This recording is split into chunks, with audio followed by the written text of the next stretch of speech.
प्रिय छात्रों, जैसा कि मैं पढ़ा रहा हूँ आपको, कक्षा 10 के छात्रों के लिए है। पहला पाठ पढ़ा चुका हूँ, यूरोप में राष्ट्रवाद जो इतिहास में आता है।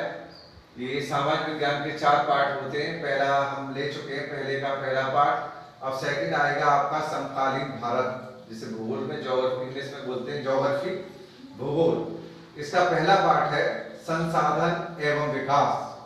संसाधन एवं विकास में हम समझेंगे पहले संसाधन है क्या। संसाधन किसे कहते हैं?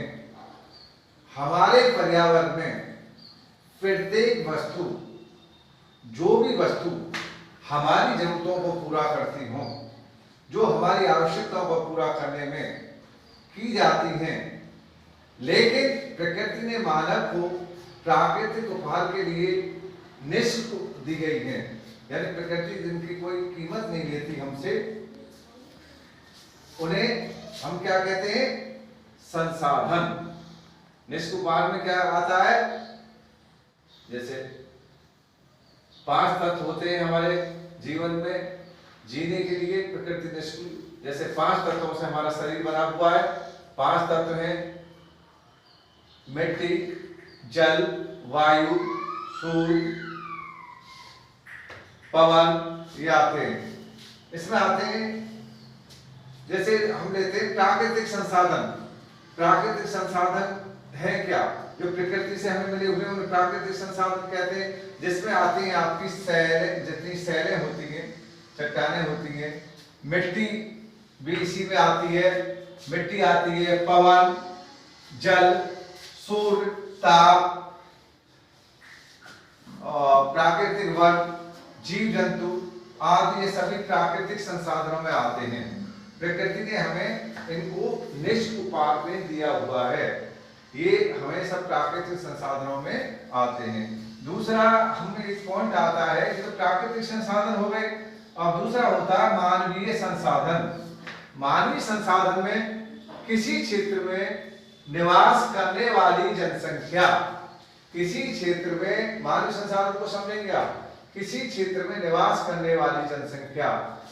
मानवीय संसाधन, प्राकृतिक संसाधनों का विकास, जो मानवीय संसाधन होते हैं, प्राकृतिक संसाधनों का जो हम यूज करते हैं, उस क्षेत्र के निवासियों में, उस क्षेत्र के निवासी जो रहने वाले व्यक्ति होते हैं, उनकी कौशल, योग्यता, ज्ञान, तकनीकी के ऊपर निर्भर करता है, वो उनका किस तरह से उपयोग करते हैं। जैसे शिक्षित व्यक्ति है, जिनको ज्ञान हो गया, जिसको जानकारी हो गई है, उस चीज का हम अपने लिए यूज कर लेते हैं, सब वो हमारे लिए संसाधन बन जाती है।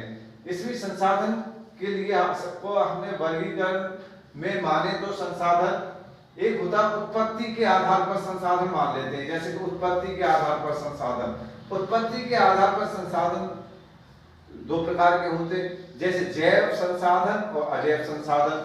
अभी आप समझेंगे जैव संसाधन है क्या। जैव संसाधन कैसे कहते हैं? जीव मंडल में, जो जीव मंडल है, पूरा हमारा मंडल है, उसे प्राप्त होते हैं, जीव मंडल से ये जैव संसाधन प्राप्त होते हैं, जिनमें जीवन पाया जाता है। जीवन किस किस्म पाया जाता है? वनस्पति, ये भी इसी में आती है। मनुष्य, पहले नंबर लेंगे, मनुष्य को लेंगे, फिर वनस्पति लेंगे, प्राणी जगत, जितने भी पशु, छोटे जीव जंतु सभी आते हैं। पशु धन, पशुओं में आते हैं सभी, हिंसक जानवर होते हैं, भैंस, पशु, गाय, ये सभी पशुओं में आते हैं, घोड़ा आदि, ये सभी पशुओं में आते हैं। इसे बोलते हैं जैव संसाधन। और अब कहेंगे अजैव संसाधन। अजैव संसाधन क्या होते हैं? अजैव संसाधन का मतलब होता है जो मानव के लिए, जो मानव ने के लिए उपयोगी, जो मानव जिनका उपयोग करता है। जैसे क्या क्या उपयोग करता है? जैसे खनिज, चट्टानों, जैसे खनिज पदार्थ होते हैं, तो चट्टानें होती हैं, ये क्या होते हैं? अजैव संसाधनों के अंतर्गत आदि ये उदाहरण है, समझिए।